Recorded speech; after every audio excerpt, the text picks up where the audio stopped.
right, this is Sociology lesson number 3. It's on society and culture. And just to start, we'll start with the definition of society, 4-part definition.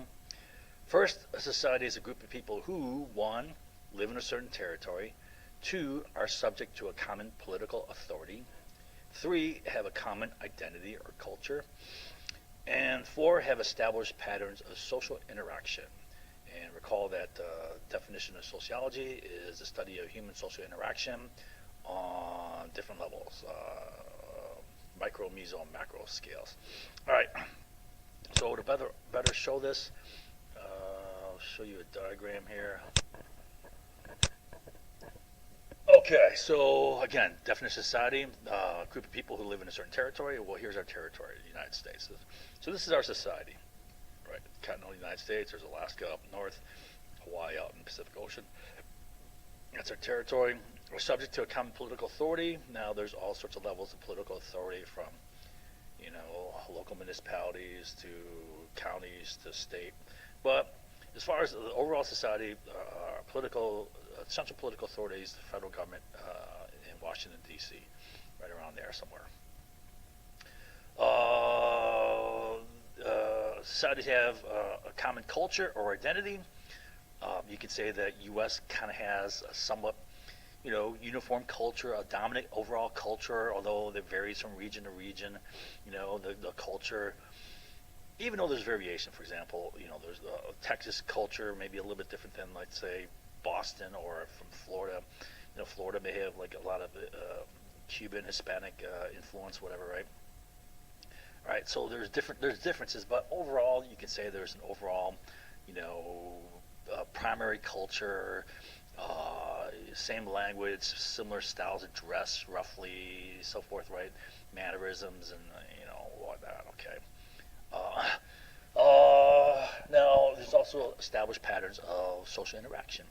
Okay. Although, like I said, there's differences within certain regions. Region to region, but even within like a smaller area like the city of Chicago, there's many subcultures, right? There's, for example, a very pronounced Italian neighborhood. There used to be a very strong Irish neighborhood, but that's kind of faded, right? Up to the north, there was a large concentration of immigrant Polish, right? They tend to congregate up north here. There's Chinatown, still very dominantly Chinese. There's a lot of ethnic. It's got a lot of ethnic enclave type characteristics where people are immigrants and they still predominantly speak only Chinese. And there's Hispanic areas, right? Key Hispanic area around here. There's like rich areas all around here. There's a lot of money here. There's an area called Boys Town where homosexual males tend to move to. Swedish area just to the west of that. Right, there's bad neighborhoods in the south and in the west. A lot of crime, right? Part of the culture. Okay, you can say that there's different football cultures throughout the United States. For example, Green Bay, they're crazy about their team, right? They love their team. They love the Packers, right? Chicago hates the Packers, but they also hate their own team when they loses, right? They're crazy about the Bears too, right? They're crazy mad when they lose. Chicago Bears fans are pretty tough. I think no other fan base is tougher except maybe Philadelphia. Good thing Philadelphia won this year. New England they're crazy about football, but they tend to deflate football and stuff like that. You can also have countercultures, people who rebel against the dominant culture, and these goths here, whatever, right? Hippies and so forth, right? So there's not perfect uniformity, and there's a lot of in the United States. Thank goodness, there's a lot of room for self-expression, individuality. All right, but there's also a strong tendency towards conformity. All right, so that's what a society is. Those 4 elements: territory, political authority, common identity, culture, and social interactions, right? So as far as social interactions, we said that sociology is a study of human social interactions on the macro, like national scale, meso, organizational scale, micro, individual scale, right? And And these social interactions can also be social forces, which we learned about in the first lesson. They can also be social influences, which we're going to learn about further today, right? So let's review the social forces diagram. We said that at the center of this diagram is you, right? Your cognitive reality, your perceptions, which is the only reality you know, because that's where knowing is in your head, right? Now, this is important because one, it's your perceptions that influence your actions, okay? If not, in fact, completely determine your actions or inactions. Now, if any of these social forces can influence perceptions, they can influence actions. And if they can influence them on a large scale, a collective scale, they can influence or control collective action, which gives them power. All right. Now, some of the social forces are government, media, entertainment, commerce, commercials, marketing, social media, social reality, culture, education, family, friends, the physical world, economy, God, religion, which ideally should be the strongest. Although I know myself, I'm not always all that faithful. I get off doing my own thing. Okay, so government. I've given you guys a number of examples already. Like 3, 4, I guess 4. Of how the government can, influence the perceptions of, not just a large group of people, but the whole damn nation, right? The entire Congress. You look at the Gulf of Tonkin manipulation, right? 100% of congressmen voted for it. All but 2 senators voted for that Gulf of Tonkin resolution, and it was all set up and manipulated. So yeah, the government can have an influence on perception, right? So they led us into the Vietnam War, the Johnson administration. While at the same time, Johnson was running on a peace ticket, right? Oh, I'm going to keep you out of war, right? All right, now the media can influence you. We'll talk about like news media, for example. News media, one of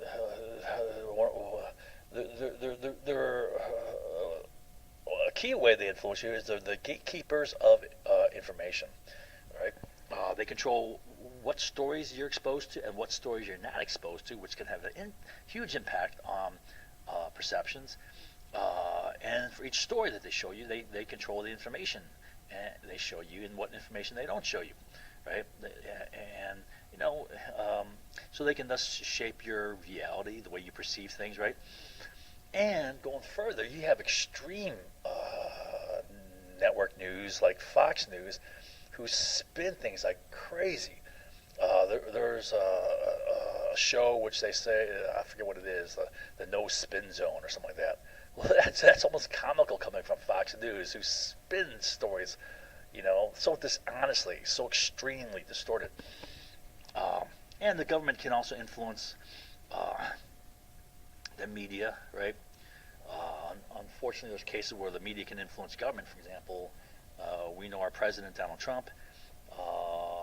He has at his disposal all the intelligence agencies of the United States. But where does he get his information? Fox News. Which is, not just sad, it's almost a little scary. Okay.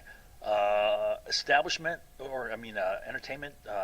Entertainment can influence you, can create popular dominant realities, what's popular, what's cool, you can also plant notions in our head, plant ideas, commerce, marketing, all right, commercials, marketing is a multi-billion-dollar industry. It's huge. And it's for a reason, right? It does influence perceptions. It influences taste. It influences consumption patterns, right? Which is huge for companies, right? Getting you to consume their product as opposed to another product, right? Or your brand as opposed to another brand, or whatever, all right? So it has an impact upon your cognitive reality, which influences your action, your buying patterns, right? Social media is huge. Now, social media is relatively new, right? But it is powerful, and the big reason why it's powerful is because it's always on demand, right? You have it at your fingertips with your cell phone, right? And it's interactive, which makes it even more, because just like in a class, if you give a lecture, like I'm giving a lecture now, it can be dry and abstract and boring, if you're engaged in interacting with it, right, you're with interaction, you're more personally invested, and you're more engaged, right? So you pay more attention, and so forth, right? Now, what goes along with social media, unfortunately, is social reality, what everyone is saying, right? Now, I've shown you in the first lesson we talked about cognitive limitations, how very few facts are remembered. In fact, no facts can be remembered, zero, right? Intelligent analysis, out the door, right? Nothing remembered, right? But what stays in mind is what is reinforced and repeated, and supported with, through social media, right? And social reality. It dominates perceptions based upon nothing, right? Why? No one remembers the facts. No one remembers the intelligent analysis, right? But yet social reality is super salient, right? Because it gets that social reinforcement. It's in your face. It's easily accessible, right? Plus, social reality is easy to control. It's almost as easy as starting a wave. And that's what it is. It's essentially just a wave of popular support for something going around, right? And what people see is not the facts. They don't remember any facts. Facts are gone. Intelligent analysis is gone. What they see is what everyone's saying, and that dominates. And that becomes their evidence of truth and veracity, right? Just because everyone's saying it. Now, it doesn't matter how many times I teach it. It doesn't matter how many times social reality is proven wrong. The very next second, people will go back to it. Okay, what's everyone saying? They'll go to their phones. And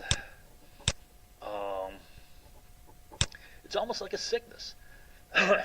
So I have here social reality, not based on facts or intelligent analysis, but rather what everyone is saying. It is proven false over and over and over and over, thousands of times, but people keep going back to it. In fact, they'll go back to the second after it's been proven false. They'll go back to it again. And you wonder, is it possible that people are really that stupid? Here's social reality. Oh, what everyone's saying. You think maybe it's more like an addiction. They're addicted to it. For example, like this classic experiment with rhesus monkeys, where they installed an electrode in the pleasure portion of the brain. There's two pleasure portions: the nucleus accumbens and the ventral tegmental area, right? And then they attach that to like a button, right, which sends a signal, electrical impulse to that part of the brain, right? And they get addicted to pressing the button over and over again because it makes them feel good. It's almost an addiction like that. Or in a biblical sense, it's a dog eating its own vomit. The Bible says a dog will always go back to its own vomit, which the meaning is you always go back to your own crap, right? Which I do myself, My biggest thing is getting offended when insulted. That's my weakness. It brings out the Esau in me. Okay. All right. So that's social reality. It's dominant. This is powerful, yet it's based on nothing. Culture. We'll talk about culture later in this lesson, right? Culture has a big influence on how we see things. Education can influence you, hopefully for the better, but not always. Family, friends influence you, right? Depending upon, for example, family, depending upon how close you are to the family and the impact of your family. All right, physical world, the natural things, the natural physical world, technology. Technology can affect you. Can affect, almost every aspect of your life. Healthcare, can affect you, right? We'll talk about healthcare in greater detail in lesson number 12, right? The economy can affect you, right? Economy can affect your jobs, and your jobs are the way you make a living, right? The way you support yourself. And without a job, you can be in a pretty tough situation, right? Technology can affect your jobs. A lot of jobs are being replaced by technology, and a key coming up factor is going to be artificial intelligence. Once artificial intelligence gets ramped up, I see that as a key, and we'll see this in a big picture later on in this lesson. When we look at the history of the Industrial Revolution and repeated impacts of automation, effect on jobs and so forth. Okay, and how that results in growing pains, which has to be accounted for. I think a severe growing pain is going to come with artificial intelligence, especially once it gets ramped up. Your jobs can be affected by your bosses, coworkers. This is huge, right? There's other factors that affect job quality, right? The government can affect your job. For example, trade relations, tariffs, right? This can have a huge impact, not just, it can have a huge impact upon the economy, right? The government can affect the economy, that with economic policies, but so also with trade policies. You can have a devastating effect, upon the economy. A lot of things people don't think, 2 steps ahead, right? They just have a knee-jerk reaction. Oh, let's throw up some tariffs. Let's have a trade war. They don't see how it's self-defeating and causes more harm. Anyways, so the biggest one I believe should be God, religion, and though we're caught up with all this other stuff. Okay, now let's see here. So recall that each of these are social forces. So these are each social forces. They impact upon your perceptions, which affects your actions. They're social forces because they have influence and effect on the mind, which then determines actions. Controlling actions gives you power, right? Each of these are also sources of interaction. We interact with each of these. So these are social interactions, right? We'll learn far more about social interaction in the next lesson, especially when we talk about Goffman's dramaturgical theory and Blau's exchange theory. But for now, I'll just give you a comment on scale of interactions. Scale of interactions can be on the macro level, meso level, micro level. We talked about this already.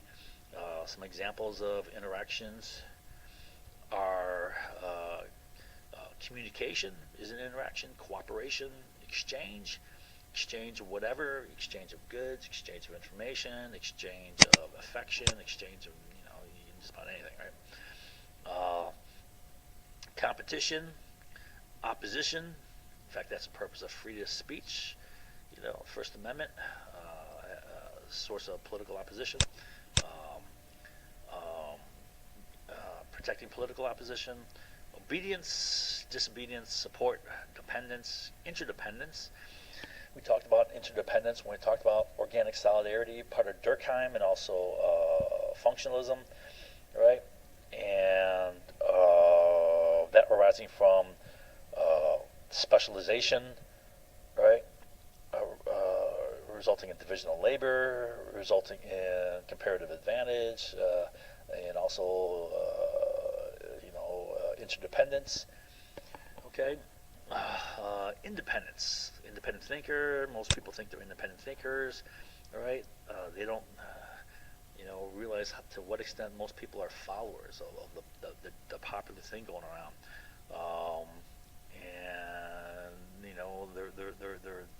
And they think outside the box, but they're totally trapped inside the box. People think they're independent thinkers because they are free to choose what they think, and that is true. And in fact, people think what they want to think.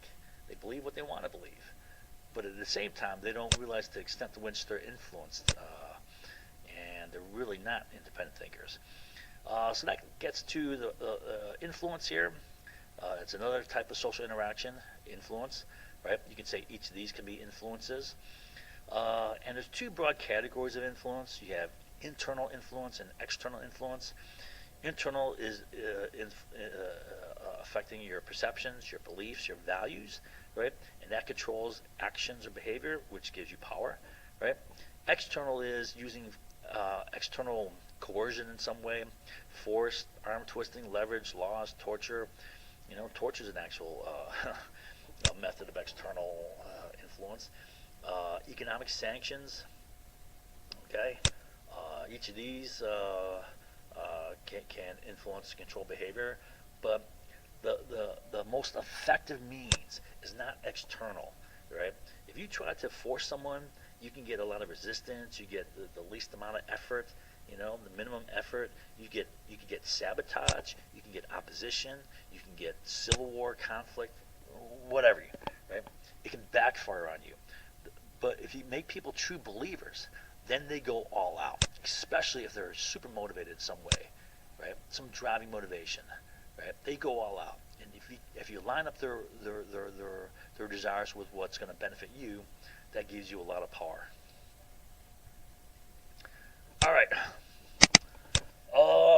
Now, a key method of influence is something called semiotics, right? So it's a key method of influence through symbolic interaction. People think you can't influence me through symbols. That's some far-fetched, like subliminal advertising. It'll never work. But you'll see that this is more nuts and bolts and a lot easier to do than you think. All right. Okay. So what is semiotics? Semiotics is a study of signs. A sign is a symbol, which is like we defined earlier. A symbol is anything that stands for something else, right? Signs are very broad. It's more broad in meaning than a symbol, though. And I gave you the example of a symbol with a dog, where you had a picture of a dog, you had the word dog, and then you had the meaning for it, and those meanings can vary, right? The word dog is a symbol. I'll give you another example. All right. So here we have a weed. Imagine this is a real dandelion, right? The symbol for it is WEED, weed, right? The meanings of this can vary, though, right? So to to like a woman who has a garden in her backyard where she plants flowers and so forth, weed can mean ugly eyesore. To a farmer, weeds can mean a threat to their profit, right? It could threaten their plants.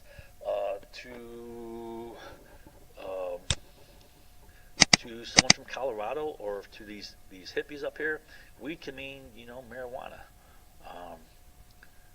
Okay.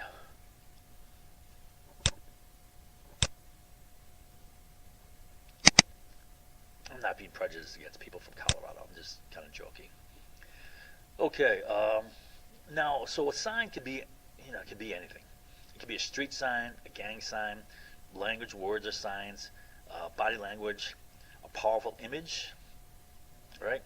An idea, right? A notion, an international incident could be a powerful sign. An attack, right? Anything passed through the media. For example, government leaks, intelligence reports, right?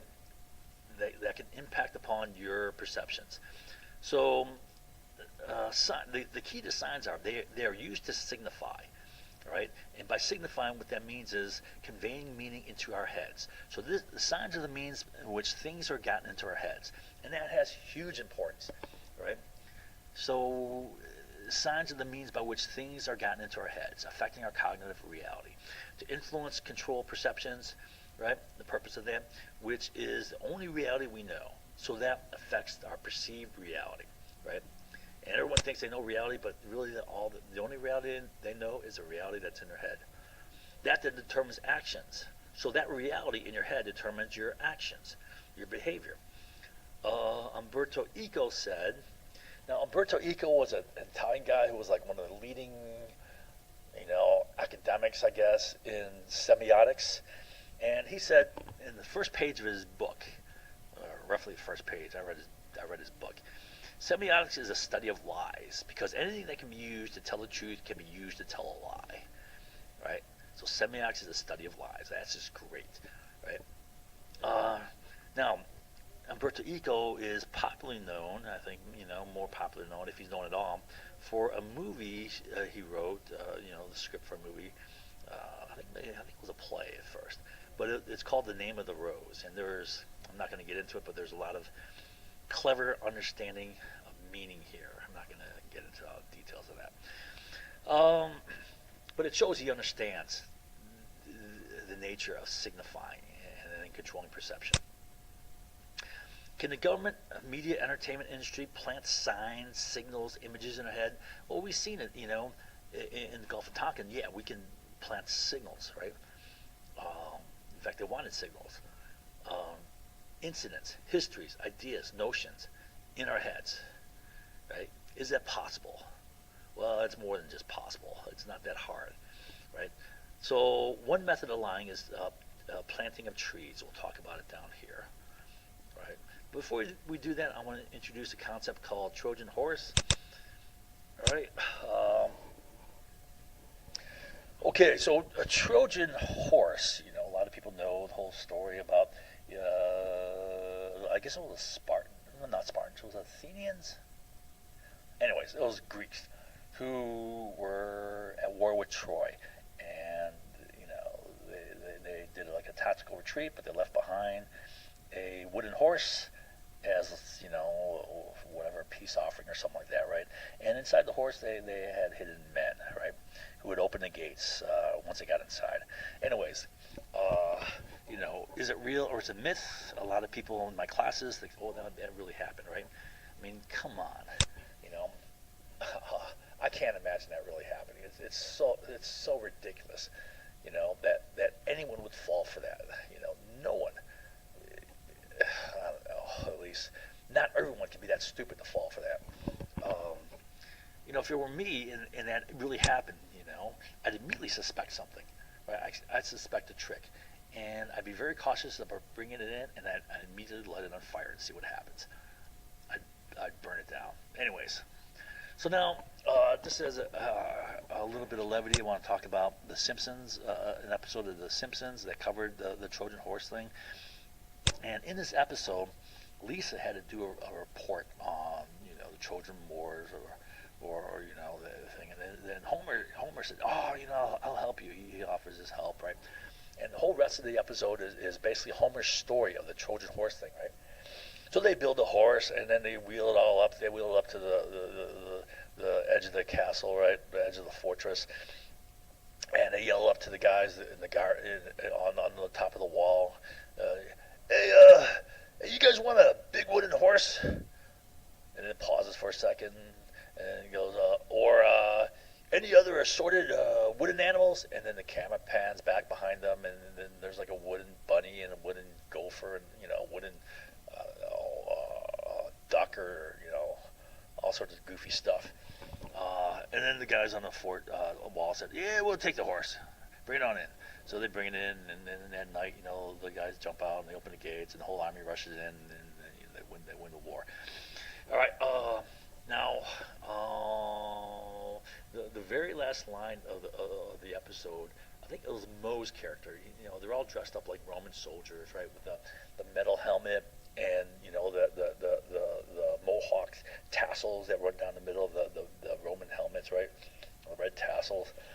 And he says something like this. He says, from now on, every time we get wood, we'll think of Trojans. And yeah, that's how that episode ended, right? Now, the whole Trojan horse thing is not about sneaking inside a fort. It's about sneaking things inside, a person's head, inside a mind, then influencing, the way they see things, and then influencing what they do, right? So, for example, a fundamental military stratagem is deception and diversion, right?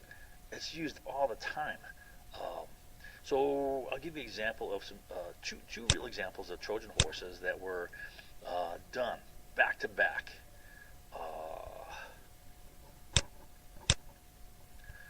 They were done back to back by the Allies on the Germans, and the Germans fell for it both times, right? And the Germans weren't stupid people, right?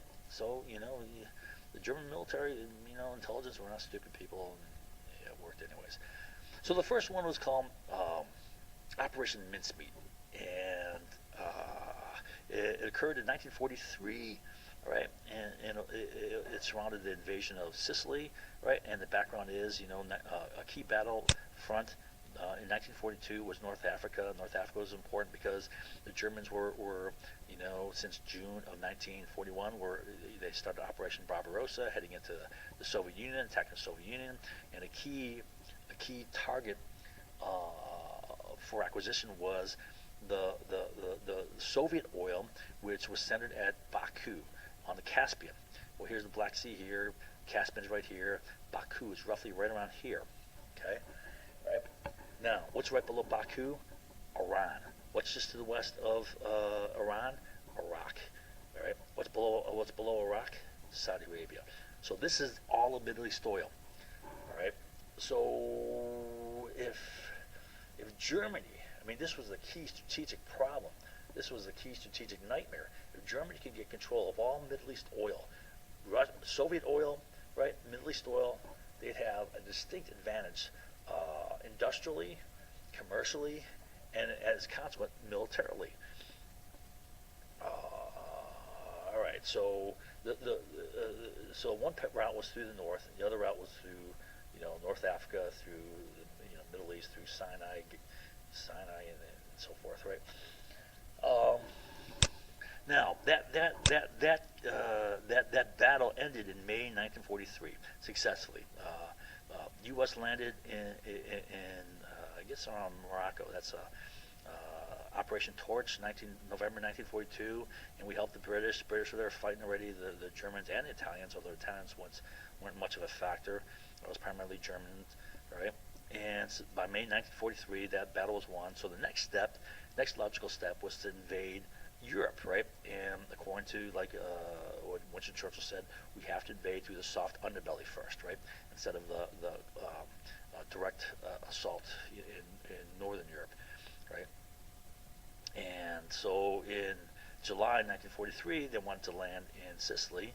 Now, to land in Sicily successfully, you had to create a deception, right? And the deception was Operation Mincemeat. And it got the Germans to think that the Sicily invasion was a diversion, was a fake, right? The real landings were going to be in Sardinia and in Greece, right?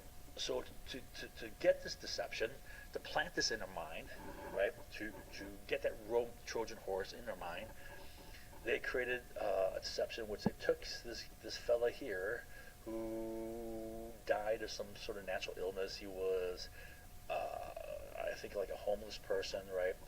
And they cleaned him all up, and they made him look like a major, right? And they attached an attaché case with a chain to his wrist, right? And in that attaché case was a real letter from a British general to another general stating that, we're going to invade Sicily, but that's a diversion. We'll invade that first, but that's a fake. The real invasion is going to be in Sardinia and in Greece, right? So they took this guy, right, with that letter, and he's got this life vest on, right? And they floated him off the coast of Spain like he was drowned in some sort of accident, right? And a fisherman found him, brought him ashore, right? Spain was allied with Germany, so that intelligence went straight back to Germany, right? And they researched it. The whole dossier was manufactured for this guy, right? So it appeared altogether real, and they fell for it, right? And they fell for it to the extent that it even helped on the Eastern Front. There was, the Nazi Germany was attacking the Soviet Union, and they withdrew a number of divisions down to Greece, right, in preparation for the invasion of Greece. So the idea is you prevent them from making a full-on, a full commitment, 100% commitment to your operation in Sicily by getting them to think that the real invasion is going to come here or here.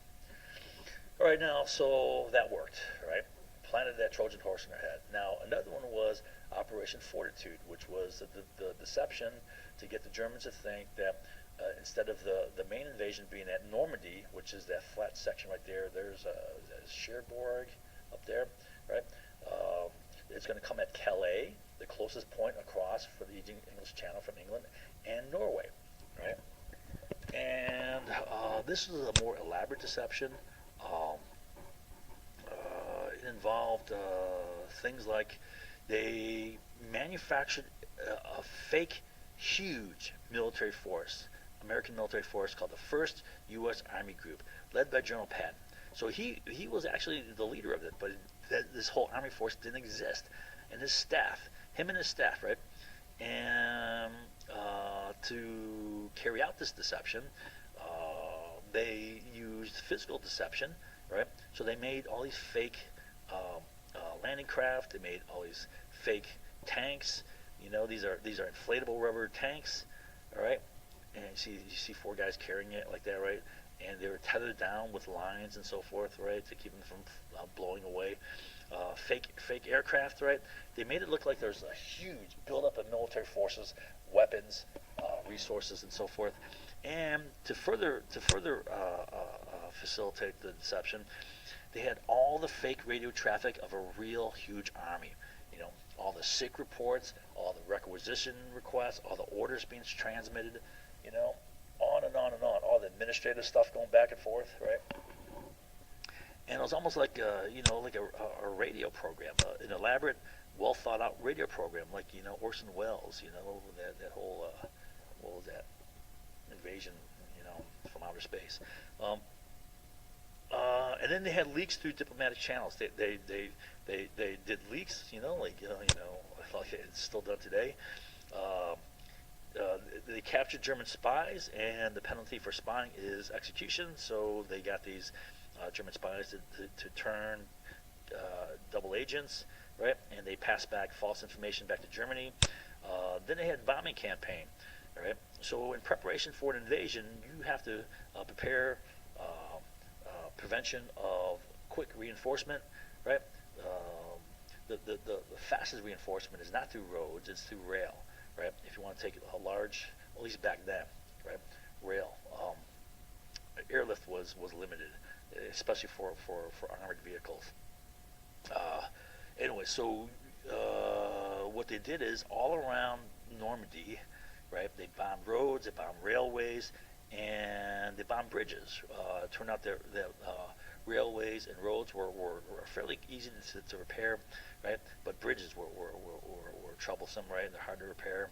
Although you can span bridges with temporary, quick, floating pontoon type bridges.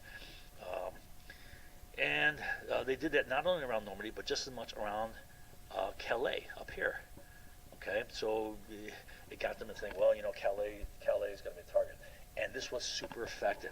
This resulted in Germany withholding the majority of their reinforcements at Calais for like weeks and not months, right? They maintained this deception not just through June and July, right? June 6th was the date of the invasion, right? But up to September. And they kept these forces up there. Okay, so yeah, so you can plant things in mind. All right, let's see here. So that's a Trojan horse. Now, another name for a Trojan horse are trees, right? So trees are anything that's intentionally planted in mind to alter the visual, mental landscape, the way you see things, all right? So planted in mind to alter the way you see things and thus control perceptions, right? We already talked. I gave you a number of examples. For example, Tonkin, you can say is a tree. Let's see what I got here.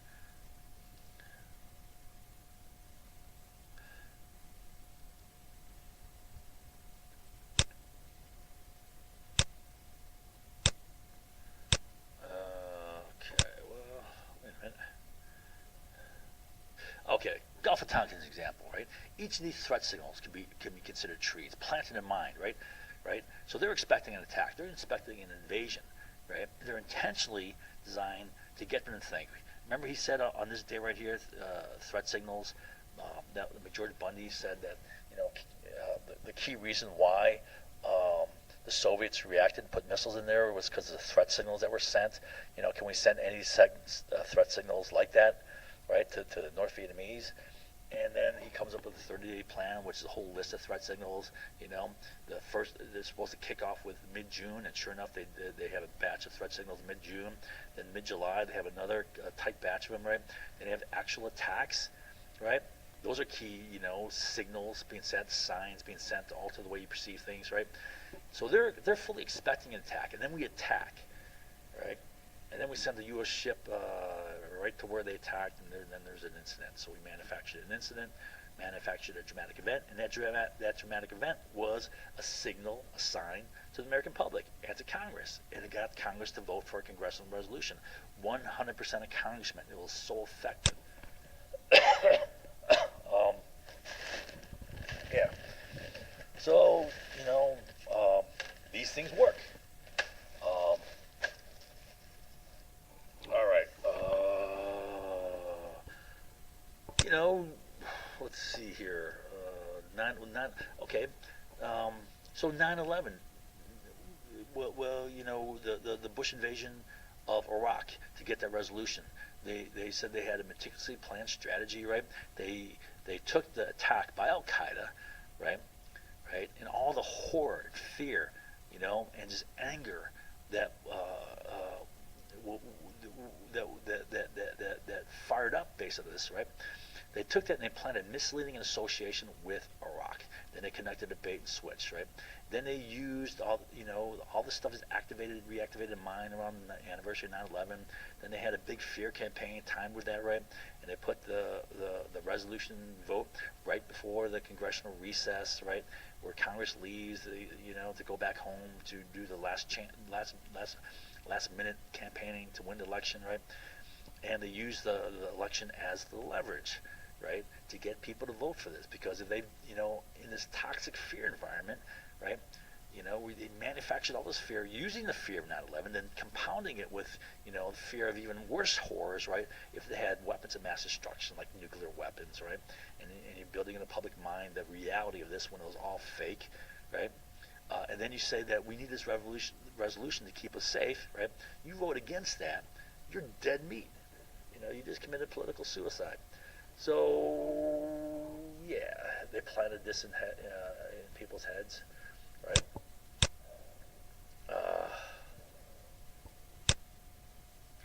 Was that done? Yes. Was it hard to do? No. Did people fall for it? Yes. All right. Okay. Let's see. So 9/11 anniversary, using that and WMD. Okay. Planted fear in mind. Right. So now for these trees to be effective, they have to really stand out in mind. Right. And there's methods of controlling salience. Salience means to stand out. If it's salient, it stands out. Right. So salience is the extent to which it stands out, and you want it to stand out in mind. Right? For trees to work, they must be salient in mind. Are the facts salient? No one remembers the facts. Facts are all forgotten. Intelligent analysis, that's all forgotten too. Right? Social reality, that sticks. That's salient. Right? We talked about social reality, how it's salient for a number of reasons. What everyone is saying, that's salient. Right? Can the CIA control social reality? Yeah, absolutely. Easy. It's easy to make waves. And people follow it. Every time they'll fall for it. What you want to believe, that's salient. If you can align things with what people naturally want to believe, that'll help stick in mind. Things you're raised to believe, right? So let's talk about salience factors first, right? And then we'll talk about things we're raised to believe, right? Which is something that's salient. You grew up believing this, right? Your parents told you this, or whatever, right? You grew it up as a kid. All right, so salience factors. One is recency, right? The more recent it is, the more salient it is in mind. With time, things fade. Remember we talked about memory. We talked about how memories fade, how memories are forgotten. There's something called a process called dendritic pruning, right? It's things are forgotten, especially today. Things are forgotten within a day. Now, if you want to have the maximum effect, you want to time it so that you present whatever it is you want it to affect perceptions 3 to 7 days prior to the key date, right? Up to like 10 days, I've seen being effective, right? Beyond that, it's not going to be effective or less effective. For example, we'll go back here. Here's the whole manipulation for the Iraq invasion war, right? And here's the 1 year anniversary, right? This kind of kicked it off. They started a little bit earlier than that, right? But it's roughly around here where they kicked off the big fear campaign, pumping up fear. And now they put the resolution vote here. If they had this fear campaign way back 6 months earlier, by the time this rolled around, this had all been forgotten.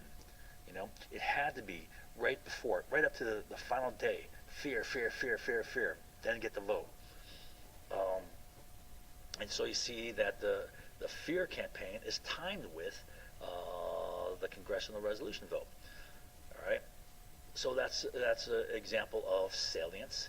as far as temporal salience or timing, right? You have to time it right, to get it high in people's minds, all right, to have an effect. Emotions, fear. So all of these fear signals, right? Um, you know, things that stand out in mind are strong emotions. Fear is a strong emotion. Time urgency. Time is short. Time is running out. Time is not on our side.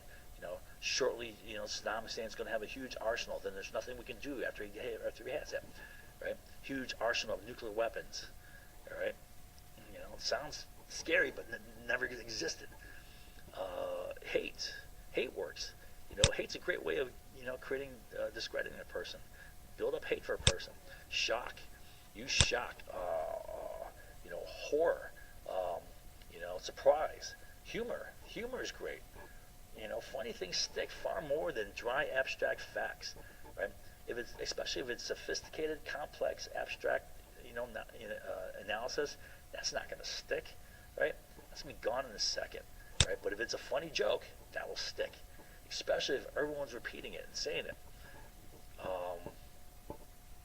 Okay, drama. If there's drama, if there's tension, if there's real lives, you know, even though it's you know, fiction, right? Like a fictitious case, but you know, you identify with real characters, right? And what their hopes and aspirations are, what their fears are, right? That's more engaging. That sticks because you can identify with them, you can empathize with them, you can see yourself as being like that in that situation. Dread. There's dread that's very powerful. Ego pleasing. Support what you want to believe. This is great. If you line up something you want people to believe with what they want to believe, right? People will latch onto it. They'll eat that stuff up. Patriotism, right? If it's ego pleasing, you know, if it strokes their egos, makes them feel good, builds their pride. People believe what they want to believe. Why? Because people are inherently self-serving. There's the hedonism principle, right? Hedonism principle. All right. People in which people will seek pleasure and avoid pain. Avoid, you know, feeling, you know, not feeling good. They want to feel good and not bad. Repetition, social reinforcement, social reality. All these are powerful.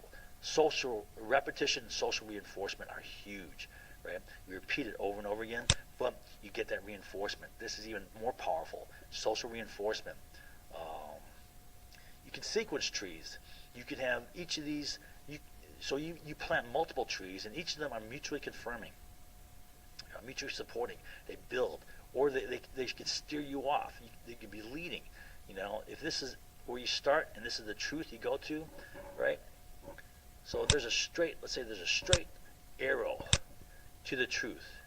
And if you want to lead them away, right, maybe don't tell one untruth, maybe tell a series of them, right, that add to each other, and you can turn people around the other way, right? You make it, in other words, short and simple. You don't make it complex and abstract. You make it short, simple, that anyone can understand, all right? That's easy to understand, that a child can understand, you know, that whatever a 6-7-year-old child can understand, right? You make it short and simple. That sticks in mind better. Complex facts, gone, right? Abstract analysis, gone, right? A simple joke, however, is powerful. Social reality, you make it super salient, right? Social reality is super salient, right? What everyone is saying, repeating, it's powerful. Take it as absolute truth. People take it as absolute truth. Everyone's saying it, so that's truth, right? When there's like zero truth in it. I have it, king with no clothes, Ash conformity experiment. All right, so the idea behind this is, you know, it's easy to do this with things that are very complex, that involve many, many factors, which people don't remember any of them, right? It's easy to attack that, right? It's easy to control perceptions on that because no one remembers the facts. You know, they don't remember facts. The hell of it, they're going to remember any intelligent analysis, right? Especially if it's complex analysis, right? But something so simple as physical reality, right? Lines, which you think you cannot get people to not see this correctly, right? Where you have to match the length of this line with the proper length over here. And clearly, A is right, but in in, in 37% of the cases, over one out of three times, they got people to believe the wrong one, and if not believe, then at least say the wrong one to go with the rest of the group, right? So either they truly believed it, or they're going to give the wrong answer because everyone else was saying it, right? All right. Now, let's see here. So, last is things you're raised to believe, right? If you're raised to believe things since childhood, they can be powerful in your head, right? And one example is this. I give. When I was a kid, I was born in 1962, so I'm pretty old, and I grew up in the dead middle of the Cold War, right? Big bipolar competition world, communism versus capitalism, right? The West versus the Reds, right?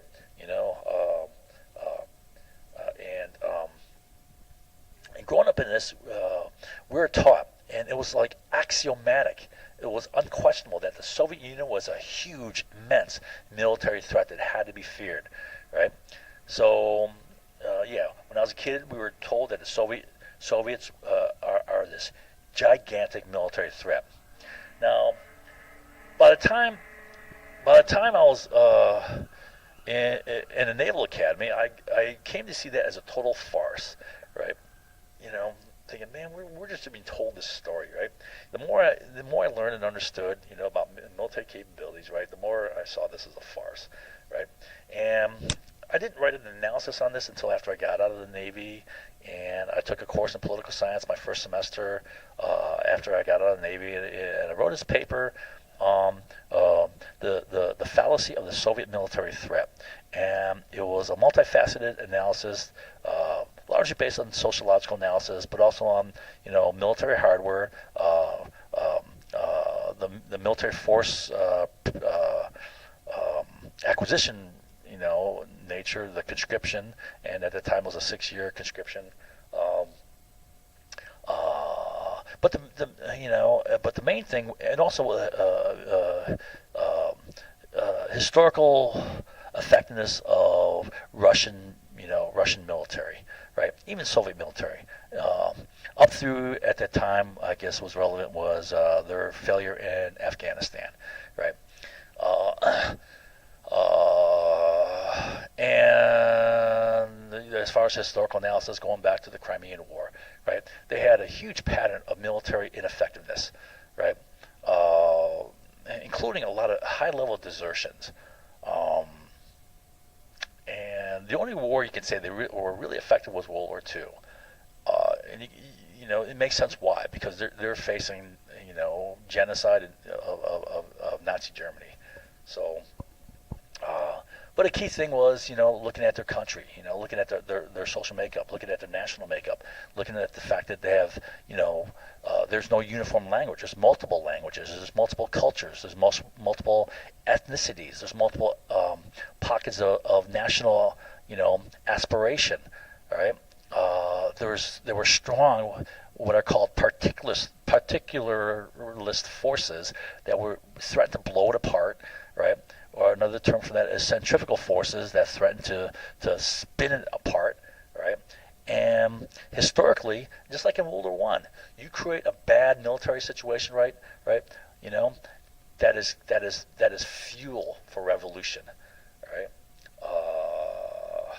Right. If there's no defensive survival justification in it, right? Anyways, I saw them as they were on the edge of blowing apart, and if they had some how do I want to say some offensive, expansionist military escapade, right? That results in a high body count, high rate of Russian boys coming back, or not Soviet boys coming back in body bags and so forth, right? You're going to have huge instability within that country, right? You're going to have breakaway efforts, right? Um, so, anyways, you know, so I wrote this analysis, right? That they don't have it, right? And sure enough, what happened? 3 years later, they fell apart. Okay, the Soviet Union fell apart 3 years after I wrote that analysis, and it was, I was only one saying this, right? Right. So I was like, let's see here. So it was like this situation. Yeah. Okay. It was a king with no clothes, right? In the story, the king is walking around buck naked, and everyone's saying, "Oh, what beautiful clothes he has!" Right? Except there's one kid here saying, "Wait a minute, no, he's not wearing. He doesn't have beautiful clothes. In fact, he's buck naked." Right? I'm the only one saying that the Soviet Union is not this immense military threat. Everyone's saying that. Why? Because that's a common line. It's a popular line, right? Independent thinkers, right? So, including the CIA. The CIA were shocked when the Soviet Union fell apart. Why? Because that was a huge nemesis, the big, monolithic, huge, dominant, hegemonic threat, right? Now why was the CIA so surprised when the Soviet Union fell apart?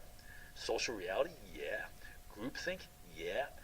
Holding the company line, yeah. Upton Sinclair, yeah. Right? Upton Sinclair said, as you recall, we went through this already in the first lesson. One of his quotes is, "It is difficult to get a man to understand something when his salary depends upon his not understanding it." Right? All right. So they got to toe the company line, right? They want to get advancement in the CIA or whatever in the position, right? They got to toe the company line. Now, this applies not just to salary. This applies to any self-interest, right? Damned if you get someone to understand something when it goes against their self-interest. Right?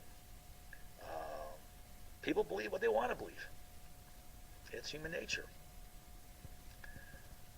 Okay. All right.